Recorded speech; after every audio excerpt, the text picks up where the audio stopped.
The best investments take time, but the payoff is absolutely ginormous. Today, we have 5 potential multi-bagger stocks, and these stocks have undeniable competitive advantages, explosive growth potential, and deep value. And I wouldn't be surprised if some of them 10x in the next 20 years. Stock number 1, Celsius Holdings. Guys, the reason I love it is all-time high was $100 back in March of last year. Now it's at $31 per share. Its 52-week low was $21 just 12 days ago. That's incredible. $7 billion company. Free cash flow, 5-year free cash flow of $60 million, 5-year net income of $43. It has seen growth kind of dissipate a little bit. Now look at this. Acquisitions, barely any. Only $14 million in acquisitions over the last 5 years. And look at these revenue growth numbers. 3 years at 77% a year, 5-year 83% a year, 10-year 67% revenue growth a year for 10 years. Could this be a hype industry? We don't know. But I will tell you, if it's not, this thing has amazing, amazing potential. And even better, look at this.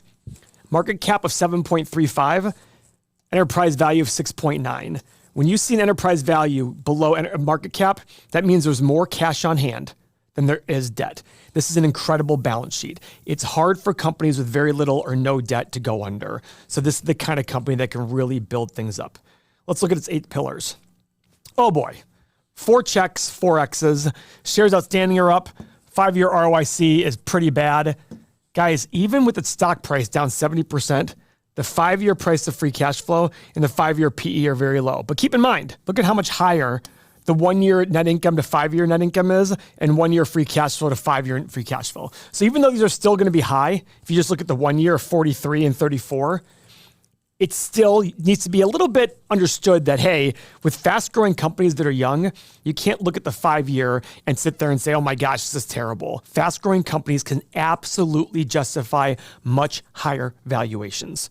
And with this gross margin of 50%, that means as they grow fast, that bottom line is going to keep growing with it, as we've seen in these numbers right here. Now, is this company the next energy drink giant? Celsius Holdings is on fire, shaking up the $60 billion energy drink market with its health-focused, sugar-free formula.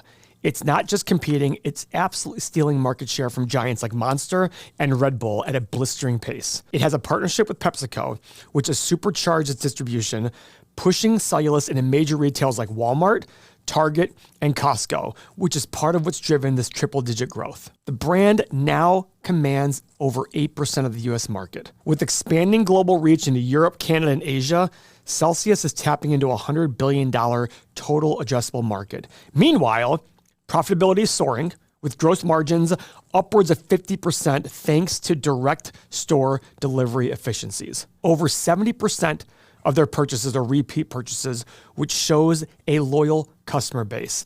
And they have over a $600 million cash war chest, which positions Celsius for explosive growth. They can take that cash and reinvest it into more growth. If it keeps executing, this could be a true multi-bagger in the making. Now, of course, we see the stock fall 70%, but remember, guys, all the best multi-baggers in history have fallen hard at times. And companies like this that have high growth potential will appear to be expensive at times. So let's see what analysts think about the growth potential for this company. Let's first go to revenue growth. Well, not as fast as it before. Look at this wild revenue growth numbers. 16, 13%, 65%, 8%, 8%. And guys, they just announced a deal to acquire competitor Alani Nutrition for $1.8 billion in cash and stock deal. Now, this is what bothers me, the stock deal part. You should only make acquisitions with stock if you think your stock is overpriced. So are they saying their stock is overpriced? Now, Alani is a female-focused energy drink and wellness product firm ranked 4th in terms of energy drink market share in 2024 with 3.6% share. So if they have over 8%, they're adding 3.6%. They're getting pretty close to 12% market share with this acquisition. And it could be a great acquisition that helps re-jumpstart more growth. Now, guys, look at this earnings per share growth. 34%, 22, 100%, 16, 15, from 95 cents to 314. Remember what I was saying about as it grows, if company's growing fast, it really drives that profit down higher and higher. That's exactly what's going on here. So if this works out, this could look like a relatively cheap company right now. But remember, we have a great story. but we have the numbers. We got to merge them together. That's why the stock analyzer tool is so important. Our fourth pillar, that a great story can become a bad investment if you pay the wrong price, can be helped with a stock analyzer tool. This is why it's used over 1 million times per year by our users. It allows you to blend together the story and the numbers. So guys, here are some assumptions I had for the future for 10 years from now. 4, 8, and 12% revenue growth. Now guys, here's something else I love. Look at this ROIC. As companies grow, their ROICs take a hit.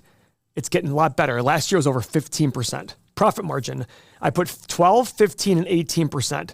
Free cash flow, I did the exact same thing because over long periods of time, especially a company like this, they should be about equal. Now, what's the PE? I went a little conservative. I did 13, 16, and 19 because it's in a very, very tough business. It's a very competitive business where things go great, then don't go so great anymore. And finally, my desired return of 9%. Now remember, guys, 9% is the market return. I put that in here to kind of figure out like an intrinsic value, but you don't want the market return when you buy an individual stock. You want your margin of safety. Increase that return right there. So I might have double dipped by going a little bit lower on the PE. And also, if I'm telling you to do margin of safety, kind of hitting it again. But let's check it out. We hit the analyze button. Boom.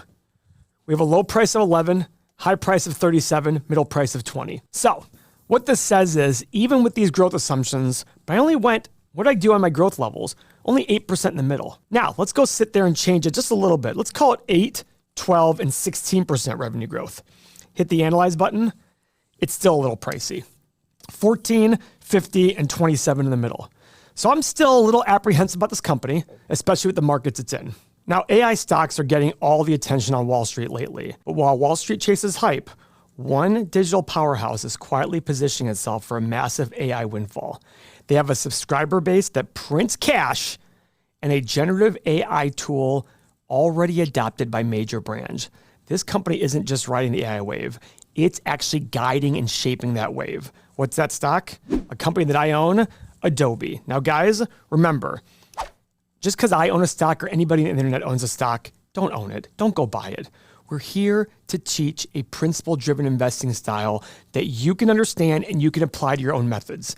If you just want somebody to give you a stock to buy, we're not the channel for you. So this company, all-time high of $700 a share back in November of 2021, $200 billion market cap, enterprise value of $205 billion versus $196 market cap. This is very little debt as well. Free cash flow, much higher than its net income. Guys, free cash flow is cash from operations less your capital expenditures. This is the true lifeblood of a business. It's only selling for 25 times free cash flow, but 35 times PE. And guys, I think this company is relatively cheap, and I'll show you that soon. That's what's incredible. I do think Wall Street is sleeping on this company.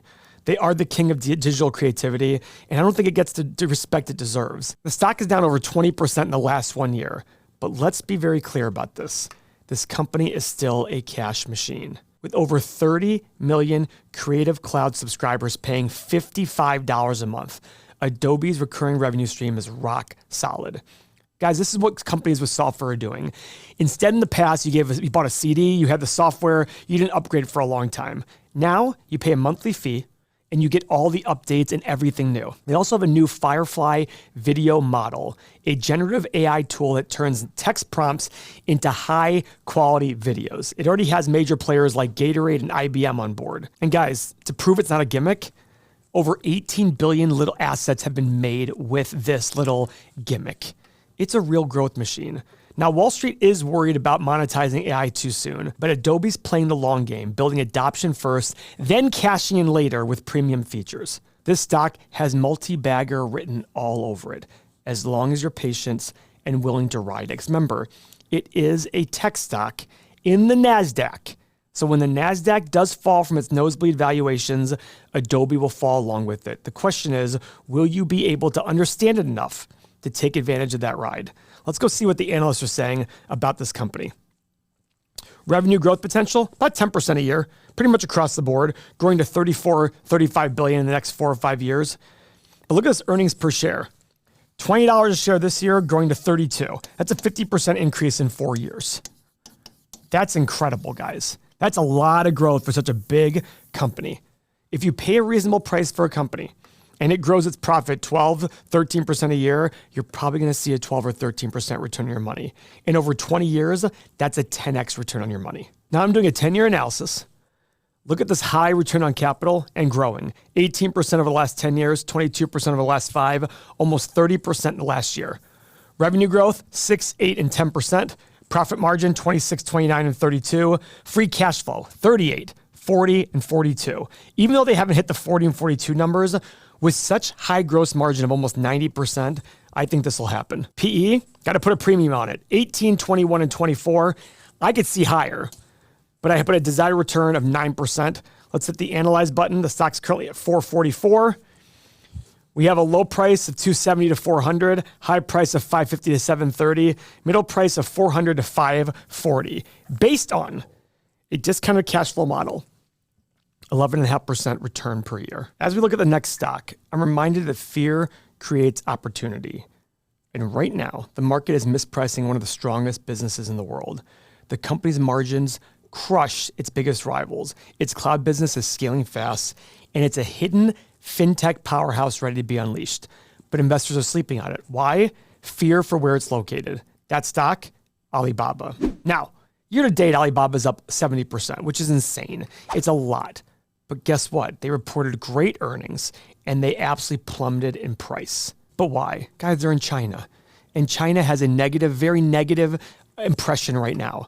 But guess who likes it? A lot of value investors under $100 really love this company. Now, Alibaba is a lot higher today than it was in the last few years, which changes the return expectations. If you pay more for a company, your returns will drop. If you pay less, your returns will go up. Guys, this is my biggest holding, and I think it's a multi-bagger in the making. At sub $100, I think it's a deep value beast with massive upside. Even at today's price, about $130, you sit there and look at it and go, okay, there's a lot to happen here. So the stock has been up on a tear, up over 60% this year before today, but I still think it has a lot of potential. Why? Because of growth. This is China's e-commerce king with over 25% EBITDA margins, crushing Amazon's sub 5%. Its cloud business has over 35% market share, and it's in the early innings, posed for over 25% compounded annual growth rate as AI and SaaS adoption explodes. What's SaaS?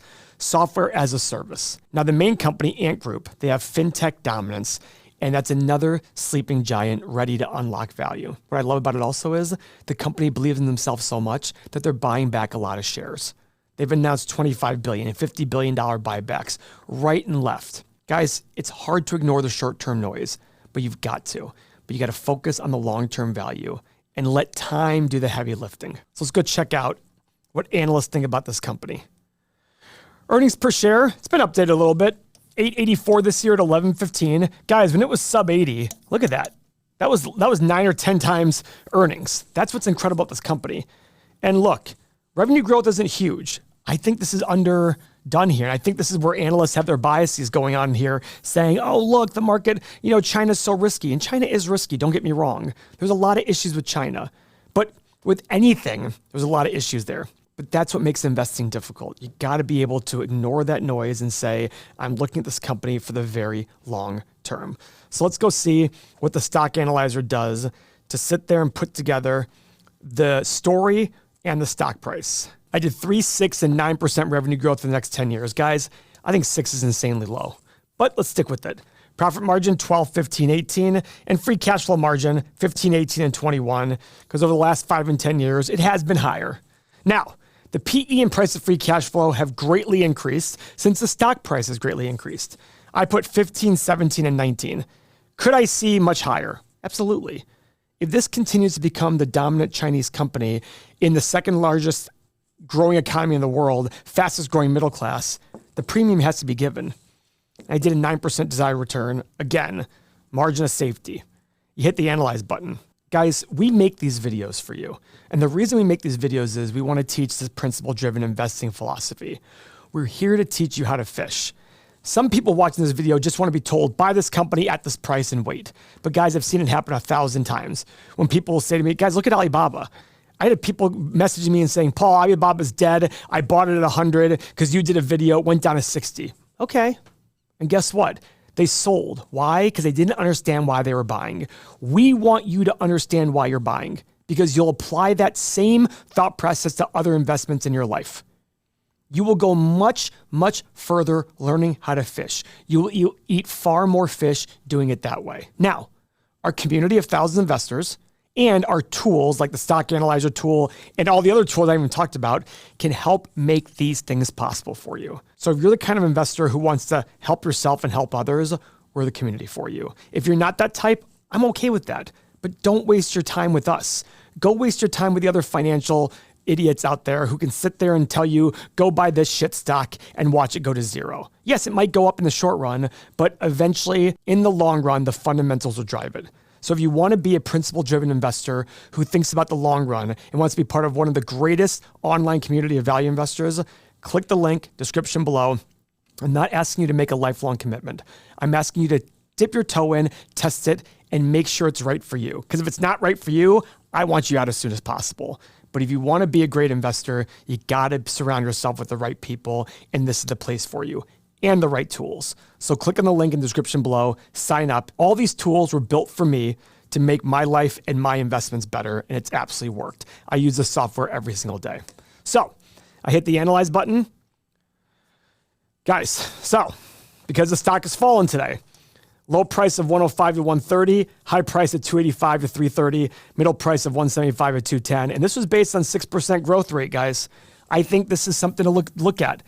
Based on a discounted cash flow model, even at today's price, I think there's potential of 16% compounded returns over the next 10 years. If you're able to do 12% over the next 20 years, that's 10x your money. But you gotta be willing to stick with it for long periods of time. We just analyzed an amazing beverage company and 2 leaders in tech and AI, but our 4th company dominates a very difficult industry, the airline industry. Now, this company, I also have a position in, and I think it has the most upside potential based on where we currently stand with profit margins. Now, most airline stocks are a disaster. High debt, weak profits, endless cycles of boom and bust. And this is a great learning lesson just in investing. Look at 120 years ago, we had no airlines. Now we sit here, and since then, the airline industry has only gotten bigger and bigger and bigger. And yet we see failure after failure after failure. It's a good learning lesson that just because an industry has great potential doesn't mean that every company that enters it will do well. We think AI has amazing potential, therefore every AI company is going to do great. No, just like the internet. 99% of those companies all went bankrupt. But when it comes to airlines, one airline has quietly defied the odds for nearly 5 decades, consistently printing profits while its rivals have collapsed, up until COVID. How? A simple but powerful strategy that no competitor, for some reason, has been able to copy. And here's why it works. Southwest Airlines focuses on one type of airplane, the 737, and highly efficient routes. This is their secret sauce, and they also properly hedge their fuel costs. This company, up until COVID, was profitable every single year. Now they've hit the skids a little bit. Now I want to focus on this company by looking at their financial statements and looking at the last few years. They've had record revenue, $27.5 billion in 2024, $26 billion, 23.8. Obviously, post-COVID was terrible. But previously, consistent growth, nothing to write home about, but consistently growing and consistently profitable. And these margins were always 10 to 15%. Consistently. And that's what I love about this company, because since then, they've hit the skids a little bit and their margin has been 1 to 2%. My thesis on this company is purely that they get back to pre-COVID profit levels. And there's no reason why they cannot do that. They can still hedge their fuel. They can still focus on highly profitable routes, and they still focus on one airplane so that everything is streamlined and perfect for them. We're in this booming time of airlines, and this company's been hit hard with technology problems. They were also hit hard even in the 737 MAX issue. Their profit of 2.3 and 2.5 billion were after losing $870 million on the 737 MAX issues they had in the years past. Now, a lot of people would sit there and say, Paul, this company relies on Boeing and Boeing sucks. Valid concern. And that's why I believe once we get to the stock analyzer tool, it plays out well for this company. And Southwest is starting to change the way in which they load people on planes. Before it was kind of corral everybody in, first come, first serve kind of thing. Now they're doing more assigned seating, and they're talking about a premium seating option for travel. This will help increase an already booming business market for them. I believe that if you ignore the market turbulence here, this could be a multi-bagger in the making. And let's go see what analyst estimates are. Look at this. They have profits doubling in the next 3 years from $1.60 to $3.30, and revenue consistently growing 5%, 5%, 10%, 5%. Guys, that's pretty consistent growth. So let's put it all together in our stock analyzer tool. Southwest Airlines, putting it all together. All right, guys, I went 10 years. I did 2%, 4%, and 6% revenue growth. Now, the analysts are calling for 5, 5, 10, and 5 over the next 4 years. I went lower and said 4% for the next 10 years. Profit margin, 8, 12, and 16. PE, I'm giving them a premium because if you look at their 10-year ROIC, it's 7.7% with negative ROIC in the last 5 years. So this was over 12, 13% before COVID. So I'm banking on that again. I'm putting 15, 18, and 21, and I got my 9% return. Guys, hit the analyze button. Look at this thing. Low price of 48, high price of 160. Guys, they're discounted cash flow returns. 16% based on low assumptions, 28%, and 38% on the high. This is where I look at things. This is not a for sure thing. But guys, if you had 40 companies that you could make bets on like this, I'm going to tell you something. You're going to probably do very, very well. And again, I don't think I was being aggressive on my assumptions. I didn't go to 15% on the middle assumption for profit margin. I didn't go to 5 or 7% on revenue growth assumptions. I thought I was very, very reasonable. This sits, in my opinion, as the highest potential return stock that I have. Doesn't come as a guarantee. Nothing in life, especially in investing, is a guarantee. But I wish I had 30 or 40 of these exact situations in order to make bets on. Guys, our last stock is crushing in the grocery space. Grocery chains are supposed to have razor-thin margins. Kroger's got 1 or 2%, but this company, it's rewriting all those rules, dominating a high growth niche, scaling without debt, and crushing competitors on profitability. I'm going to show you. It's Sprouts Farmers Market. Look at these margins, 4 to 5% and growing. Guys, this company has a high return on capital and getting better. Look at this, 17.8% in the last 5 years, and it's getting better. They spend about $4 million opening a new store, and they get 20 to 30% returns on those new stores. Here's the best part. Gross margin of 38%. Pretty great for a grocer.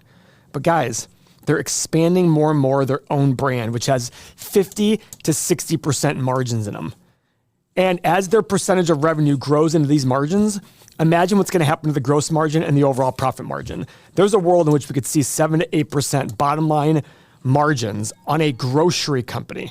That's absolutely incredible. Now, I bought this company in the low 30s, and I didn't add much to it after making a few positions. It's at 142 right now after a big fall in the last few days. It was a steal under 130. Now at 140, it's proof that value investing does work, and it's proof that value investing is growth investing. Now that confused a lot of people, but remember, all you're trying to do is buy a stream of cash flow for less money.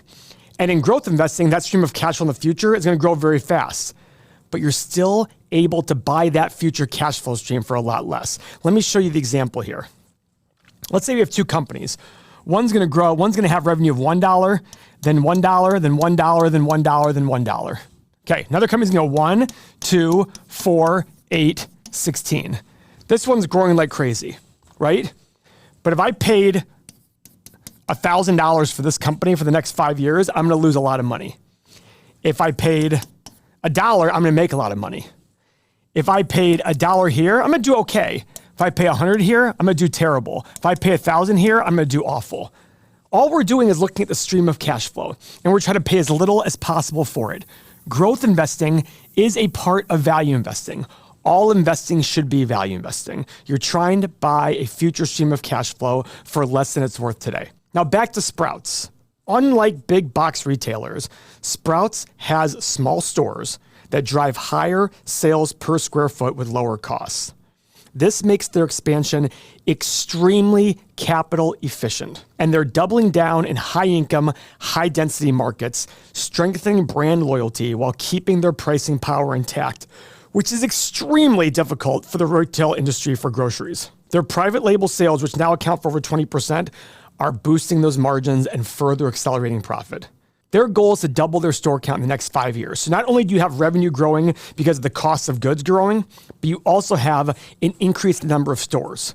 So in the next 5 years, if they grow 3 or 4% same store sales plus double their stores, they're talking about 15 to 18% revenue growth. And the best part is they're scaling without debt. This is exactly the kind of principle-driven investment I love. Strong fundamentals, disciplined growth, and an insane return on capital. So let's see what the analysts are saying for Sprouts. Now, I look at analysts all the time, and I'm like, how are they getting these lower numbers? I have no idea. It would be interesting to see how these analysts are looking at it. Because look at their revenue. The revenue growth has 10, 10, 2, and 5% revenue growth. I have no idea how that's leading to much lower earnings per share. It boggles my mind. But again, everybody has their opinion on what to look at. So where do we merge the story and the numbers together here on Stock Analyzer tool? If you look right here, I did a 10-year analysis. I did 6, 8, and 10% revenue growth. If they double their stores in 5 to 7 years, it's gonna be much higher than this. Profit margin, look at how low I went, 4, 4.5, and 5. I'm actually gonna go a little bit higher. I'm gonna go 4.5, 6, let's go 5.5, 6.5. And guys, as they increase their own private label, that's going to go higher and higher.